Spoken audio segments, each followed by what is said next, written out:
I don't really remember learning how to read. It seems as if I kind of woke up knowing how to read. When I was 5, I came to the United States. I came from Liberia. Liberia is a country that was going through a civil war at the time. There was a lot of destruction and death. Uh, I believe that I blocked a lot of that out for the time that I was in Liberia. Um, I still have flashbacks sometimes and fears, but I don't really remember much. My mom, she doesn't really remember much about me learning how to read, but I do remember reading Go Dog Go when I came to the United States. It was my favorite book as a child. I loved that book. I still have it. I remember getting Beauty and the Beast, the book, from my dad's friend.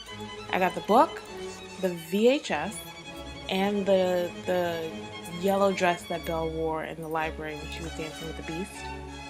And I used to dress up as Belle all of the time because I wanted to be her. I loved it.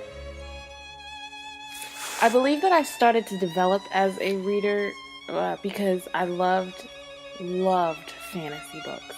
I used to read them all of the time. Anything I could get my hands on, especially Animorphs.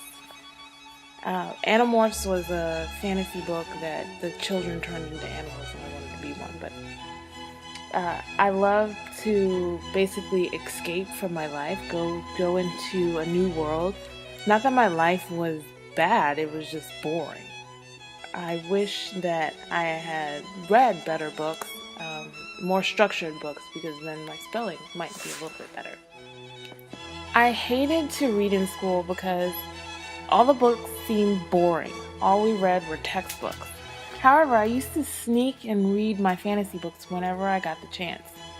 I remember putting the books in my Bible at church and pretending like I was reading the Bible during church.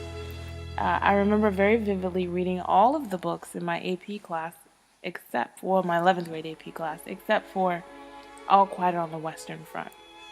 I hated that book. I felt guilty lying to my teacher about not reading the book, and I met her again during student teaching and I confessed. She didn't remember, to say the least, but I also remember my introduction to Emily Bronte, Wuthering Heights, and Shakespearean sonnets. I really, really like the sonnets. I still don't care too much for the plays, but I really, that's when literature kind of clicked for me, and that's when I fell in love with it. I don't remember learning how to write either, but I do remember practicing my writing. I remember practicing my writing on that big lined paper that we used in elementary school. I also remember practicing my name over and over and over. My name is not the easiest name when you're a child, especially my last name. So it was pretty hard to spell. I remember writing my Q's, and my mom used to laugh at me because she thought it was so cute how I curved the Q. I remember struggling with my writing because of my reading problems. Spelling was also very hard for me. Some of my teachers, they thought I was stupid or not so smart because of my reading and writing problems.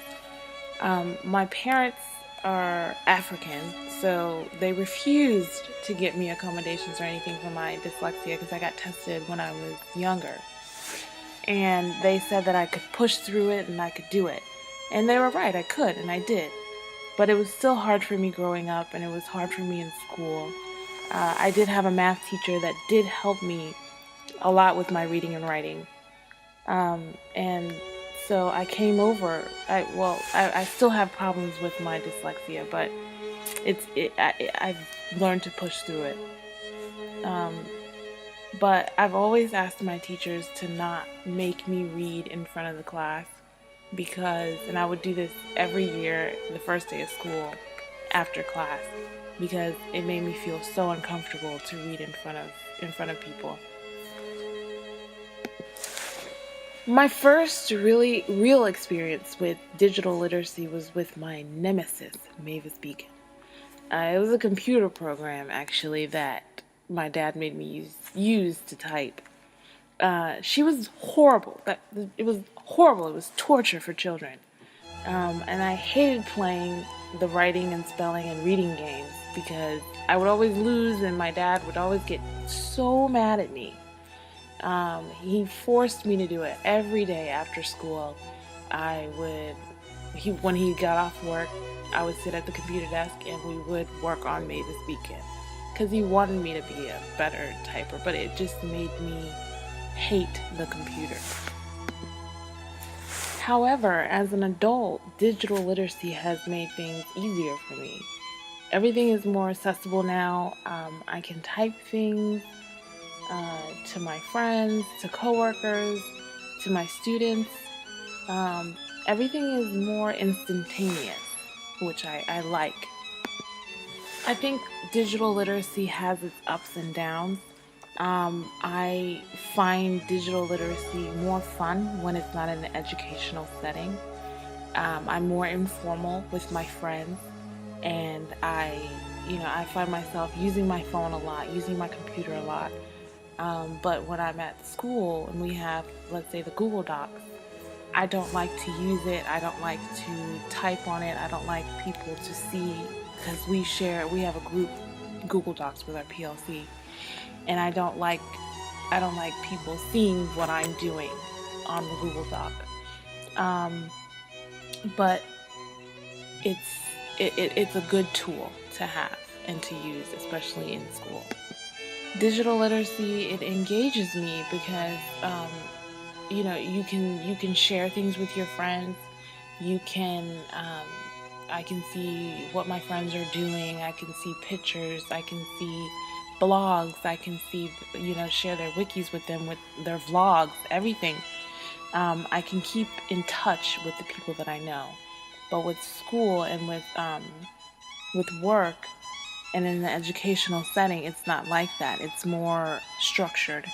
And it can be a good and a bad thing, but it's not as interesting as it is when you're doing it for fun. Like I said earlier, I find myself a little bit more engaged when it comes to technology and digital literacy when it's personal things, like Twitter or Facebook or Instagram. But I try to use things like Twitter in school, in class, and the kids really like it, and they can write what they have to say in 140 characters, for instance.